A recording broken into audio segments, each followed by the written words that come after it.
Okay, good evening, and this is one video that has been requested by my students, so let's just get started. All right, I'm showing you right now in the screen that on the left hand side we have the color image, which is where we're starting from, and on the right hand side we have a black and white conversion that has been edited, retouched, if you will, whatever. Notice that we have a whole pile of spots on the color image and speckles and dust and scratch marks and all this kind of stuff, and on the black and white version we do not have all of that kind of stuff. All right, so I know that if we're to take the clone stamp tool, or if you're going to take the healing brush and the patch tools and all that kind of stuff, you could probably do a decent job of getting rid of all of the dust and scratch marks and all that kind of nonsense. What I'm going to do is I'm going to show you how to use the dust and scratch filter in conjunction with the history panel to clean up 85% of this image in about 2 minutes.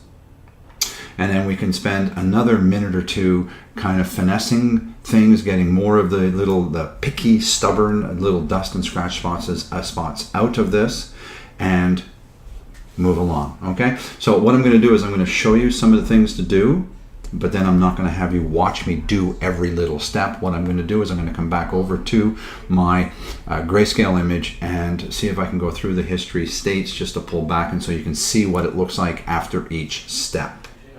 Okay, that's fantastic. So now that we have this guy sitting here, normally I'd want to zoom in and see a greater area here, or at least see this at a greater magnification. But what I'm going to do is see if we can get away with doing it at this point in time. All right, so I'm going to bring up, no, actually I think I'm going to just zoom in at 100% and scroll this up to here. Look at all this crap that's sitting inside of this file. I'm going to go into the filter menu, and we're going to come down to the noise filter and go to dust and scratches. Alrighty then. So now what we're going to do is we're going to come in here and we're going to use this at a value of 4 and 12 to get rid of that. If I click on the preview button here, you'll see that, oh, look at all that crap that's sitting in there. And now when I click on that, we seem to get rid of all this stuff. How did I come up with these values here? Well, let's put this down to 0. And I'm going to take this radius down to 1. So just at a 1 value, all right, we can see that we're starting to get rid of some of this stuff. I just click my cursor inside the radius input field and tap the up arrow key, keeping my eye on the document. And I've come up to 3. 3 gets rid of most of this, and generally what you want to do is get rid of most of stuff, but not go too far. The stubborn ones, like I say, we can get rid of later on separately. All right, so now this kind of looks good, and I'm just going to go one more for good measure.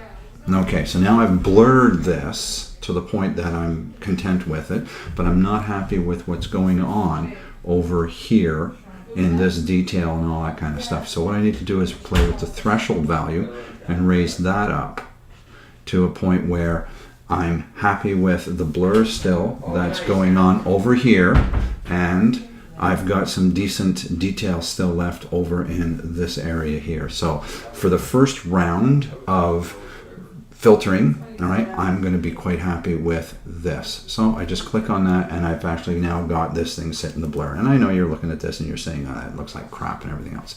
I'm going to come over here to my history panel, come over here and click on this, and you can see that I've got this guy coming along here. What I'm going to do is come down to the bottom of my history panel, and I'm going to click on the camera icon, and I'm going to name this one D and S space dash space 4 for the first value I inputted, and 12 for the second one.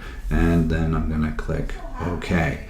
Now that I have that set up, what I'm going to do is I'm going to make sure I have the history brush selected over here, and I'm going to come over and I'm going to first of all click on the open state to take me back to the crap.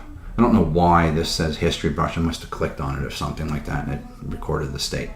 And now I have to set the source of the history brush to the dust and scratches layer. What I'm also going to do now is with the history brush, make sure that the blend mode is set to darken and the opacity is at 100%.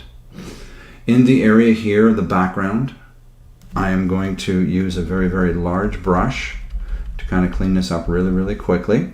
All right, and as I get closer to the edges of Sammy, I'm going to use a much smaller brush. But in the nondescript background areas that I have going on here, I can just come in and paint away just like that. All right, so there are some stubborn areas. We'll tend to those a little bit later on, but for the most part, I can get rid of this. I'm just going to use my bracket keys to reduce my brush size.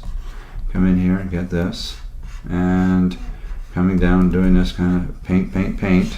All right, come in here, get this stuff. I'm just going to go over the big broad areas here during the recording, and then what I'll do is I'll show you the other areas. So just come in and start doing this. Yeah, you got it. Just come in.